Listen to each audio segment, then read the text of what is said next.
歡迎大家收睇戀講馬，一個以戀愛嘅心態嚟評述馬匹嘅節目。Hello， 大家好啊，又嚟到呢個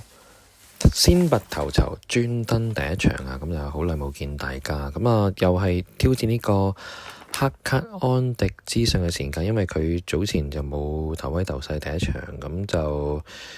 佢嘅頭威頭勢第一場大家知啦，都啲成績就即係大家可以想像一下。咁當然佢亦都係講咗好多隻馬啦，咁但係可能自從出咗呢個影片之後，佢講馬嘅數量少咗嘅，即係可能12隻，以往可能講成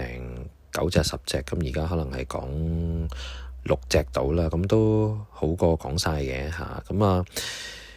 揀嚟揀去，咁佢都講咗好多隻馬。咁啊，首先佢就話比較鍾意就係嗰隻叫做10號嘅遙遙日上啦。咁啊，遙遙日上我就唔係睇得咁好啦。咁啊，31分同天鵬巴到4檔，上次泥地就一般，前一次1000都麻麻地。咁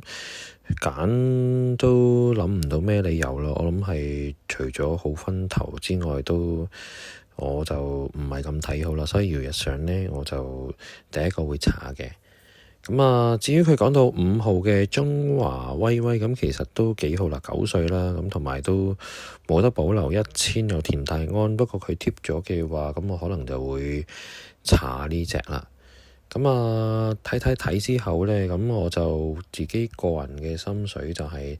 第一場嘅12號啊，叫做鑽石翱翔。咁啊，其實1000前一次湯普森都跑得緊，咁本身都係擺喺前面，咁同埋評分都有利。咁啊，姚半輝啱啱俾人罰款，咁估計都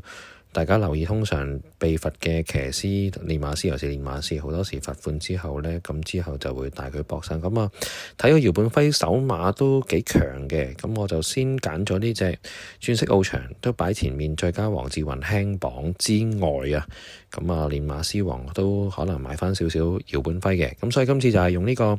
鑽石翱翔12號挑戰佢嘅10號遙遙日上，同埋5號中華威威。如果鍾意嘅，大家都可以3隻穿勻嘅。